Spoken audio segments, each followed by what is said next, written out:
Welcome back to the latest episode of the Key and Mang Audio Experience. I'm your host, Mang. As always, you're my fellow co-host, Key. Key, what's Gucci? Nothing much. How are you? I'm good. I'm good. Can't complain. I'm kind of hungry. Yeah, same. Same. I've been on this burger kick Like from where though? from my house. I have a goal of not eating out as much So you're during gonna my make it? Yeah, I You're made gonna two burgers yesterday, turkey burgers, and then I'm gonna make two today. Oh, I'm with that. I like that. I like that. What you Yeah, put what else you put in it? lettuce, tomatoes, onion, ketchup, cheese. And then I tried to put pico on it, but it broke. So probably not Ah. gonna do that. Sounds good. Sounds good. Yeah, I'm and with I that. counted the calories. It was definitely a lot better than eating out. What's the side though? Sweet potato fries. Oh, so today I'm gonna have sweet potato fries with it. But yesterday I just had the two burgers. Okay. That's my side. I like it. I like it. I'm with it. I'm with it. Yeah, when we just moved. So when we were in the process of moving, we had didn't go grocery shopping and we didn't so we're just eating out every day. In and out. Chick-fil-A was the big one. Chick-fil-A was the big one, and then we kind of vary what we were doing for dinner, but I was like, yeah, we need to get back on this schedule, on this train of making more home cooked meals because this eating out is kind of crazy. Yeah, and I felt better too. Usually if I eat a burger, I'm sleepy, Mm-hmm. but I felt fine. It was Funny great. how that works, huh? Crazy. Yeah. Yep. So that's actually my goal for July. I like that goal. It's a good goal. I like that goal. Yeah. Now, another question I got for you. I think this is a tough this or that, but I feel like I want to hear what your answer is, and I'm kind of curious what other people might think about this.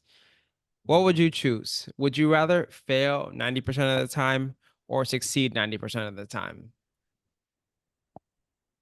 I rather succeed 90% of the time and fail 10% of the time. Why? I think I'm really efficient. I think once I fail, I learn from my mistakes pretty quickly and then I can implement it like the next go round. So I feel like with that being said, that'll allow me to succeed 90% of the time and only fail 10%. Do you feel like 10% is enough failure for you? Or how do you know what enough failure is? Mhm. I don't know what enough failure is. I think I just think you need to have emotional endurance in order to continue on. Okay. So that's where my answer for this question comes in because I said I'd rather fail 90% of the time because I'm like, if I can stick it out and fail that often, who's to say that 10% that does hit is like a big hit? You know what I'm saying? And then I've learned from is it because of all the failures that I've had in that other time that led to this success coming down the pipeline? And I'm like, if I can handle that much no, that much rejection, that means that one, I kept on asking and kept on willing to hear no, willing to get rejected. I just built calluses on terms of resiliency and continuing to go. I think then it just opens up for when the big success does come, then it's like it's more like you're more grateful for it because of all that you've had to endure to get to that point. Yeah. I can see that perspective. But I think I don't even think that I don't know. I feel like I'm not gonna fail 90% of the time. So that's why I didn't answer that. That's why I didn't answer like that. I feel like I learn and implement pretty quickly. I don't know. But I can see that. Yeah, I guess it also depends on what you consider a failure too. Because everybody is a little different, but I think that's where my head went first. You made a good argument with the succeed Mhm. 90% of the time and being able to learn from the other 10%, but um I don't know. I just felt like when you do the 10% is successful. And I feel like if you are constantly failing, then you're constantly having the opportunity to learn and grow quickly. And you can just trial and error and figure out what doesn't work. And then you implement it into what does work. And then turns into giant. Your fruits of your labor are gigantic. Yeah. I don't think there's any right or wrong. I think both were great perspectives. But Yeah. it's cool to see how it's cool to see how we went two different ways. Mm-hmm. Yeah, but that's the cool thing about doing these, because it's like you think differently, I think differently. A lot of the things we think the same on, but we just have different ways of coming about getting there. Yeah. But the topic of today, I think that was a good question for today, because we're talking about attacking failure head on. And the reason why we're having this combo is because I had a conversation with somebody and they said they wanted to start a podcast, and they'd already done an interview with somebody in the field that they're trying to do a podcast in. But they're hesitant to start it because they were worried about failing and it not being good. So I started to ask her a couple more questions about like what the topics would be, why she wanted to do a podcast, why she thought that was the best platform. And then I use our process, our how we started it. And I know it's a little different being two hosts versus one host in terms of having to do everything by yourself versus having someone you can bounce ideas off of. But I thought, talking about our process and how we decided on a name and how we decided on a posting schedule and how it worked for us could help her with her journey of creating her podcast and getting stuff out there. But basically, like, I was trying to reiterate to her that the experiences that she has in her career field in psychology, 95% of the people do not know what she knows about the field.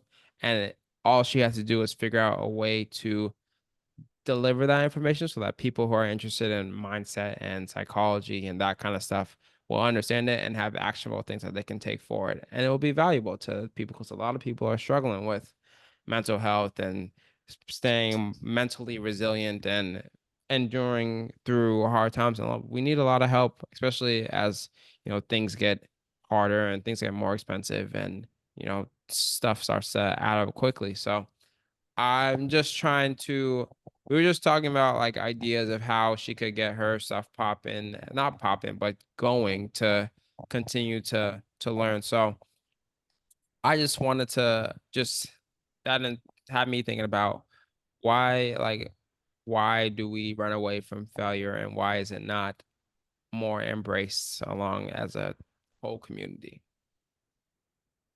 Yeah, I that made me think about something my business coach told me. So when you like lean into failure and you embrace it, you end up speeding up time and like speeding up your results. Because, for example, like with me, the mindset that I have now is I'm looking for rejection. Like I'm looking for people to say no. And the more no's you can get, the closer you are to getting a yes.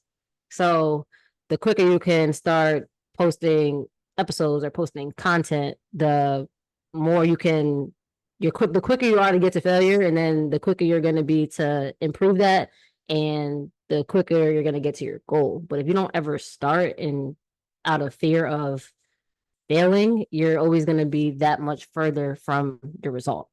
So I think before you hit that desired goal, you have to have some sort of rejection or failure or somewhere to improve in order to get to where you want to be. But if you don't start, you always stay in that same spot.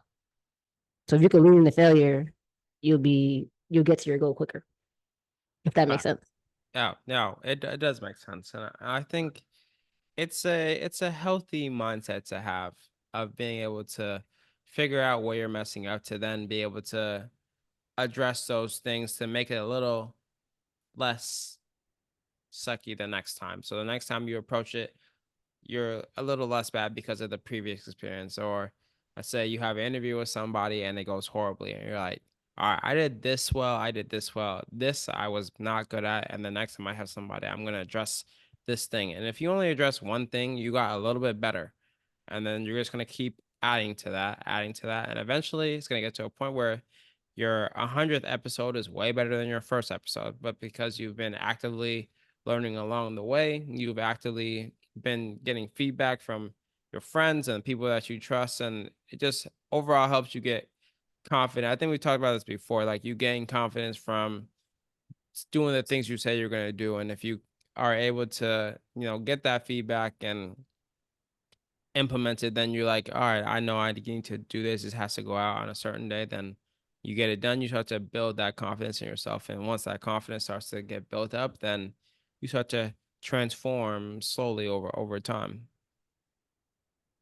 Yeah, and then also I think once you really like sit down and think about what you want to bring to the table in terms of content, specifically a podcast in this scenario, I think that you realize that you actually know more than most people, like you said. So then you start to think about how can I make this relatable or put this on somebody's level who doesn't have the knowledge that I have, because there's always people that are steps behind you. So in order to reach those people, you have to put it in a way that resonates with them on their current level. So my advice to the person would be to really sit down and think about what you want to talk about, and then think about how you can reverse engineer it to meet your audience where they are. And then I think once you do that, you'll be more confident in talking about it because you've went through this process and you see how there's a gap in the knowledge.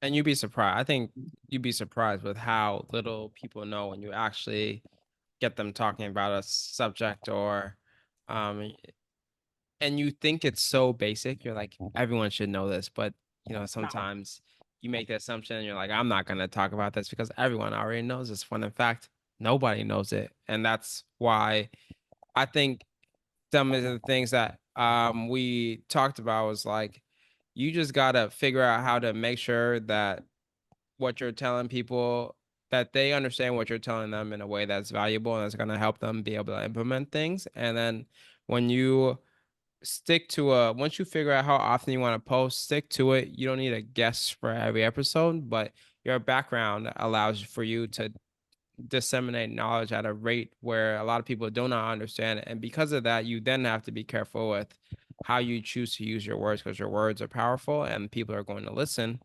And then once you put the post out there, and then it's like, all right, get your friends, the people that you really trust, to listen to the episode and give you honest feedback.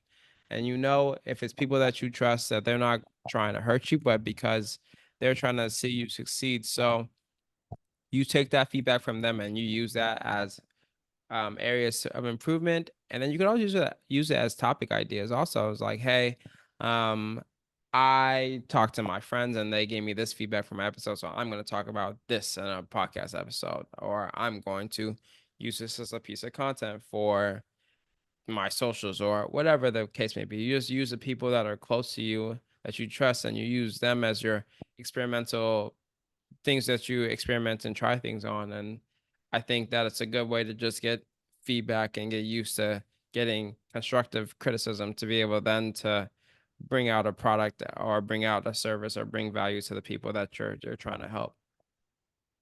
Yeah, and also to add on to that, you can use them for content ideas, and then also, well, as you're like posting more, you can start to ask your audience or the people that are in your world questions on what they want to see more of, and then you can talk about it.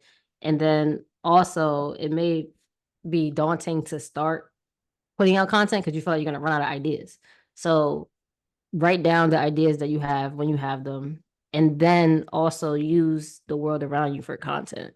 Like anytime somebody asks me a question regarding like an injury or getting toned or building muscle, all that stuff, I literally write my thoughts about it down, and then I'll be able to put that into content. And just writing that down allows me to speak more smoothly about it or more fluently about it, and it kind of continues to refine my voice. And I think that's important when you're starting a podcast. So write down your ideas and use the environment and the world around you to create content, and that way you won't run out of ideas.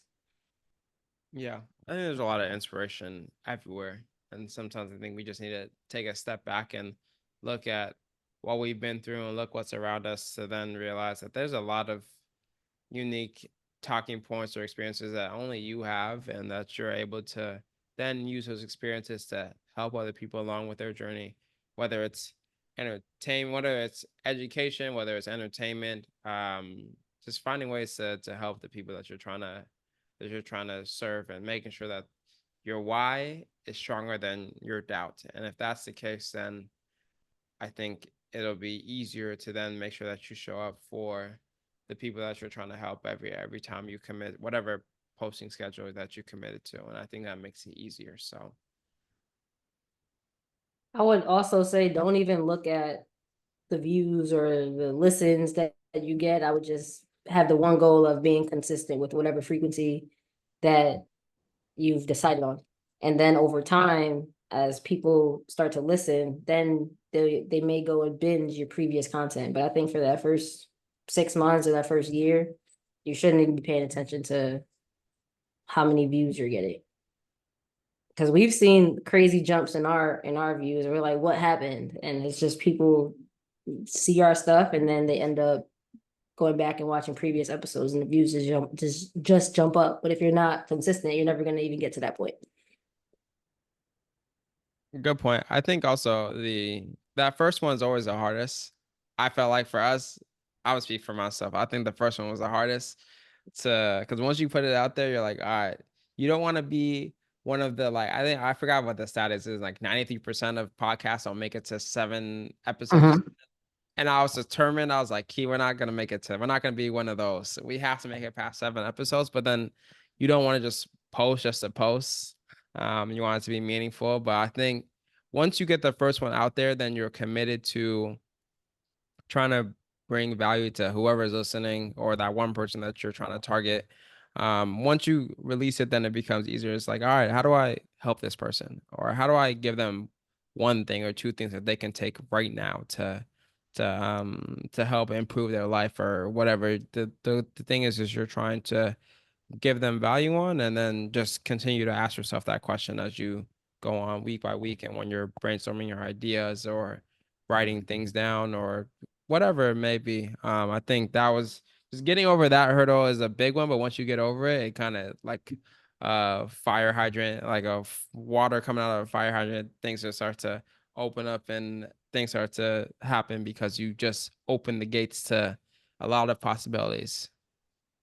Yeah, I agree. I think that's all I have on podcasts. I think the biggest thing, like you said, is getting started and being consistent. And then from there, you can ask for feedback and refine it and continue to bring value in different ways. Agreed. So if you have an idea, rock with it. You know more than you think, and there's people that out there that need to hear your experiences and hear what you bring to the table. So just keep at it day by day. And on that note, we'll catch y'all on the next episode. Leave 5 stars. We know you guys love it. Or we hope you guys love it. And we'll catch y'all You on the love next it here. episode. Peace. We do love it here.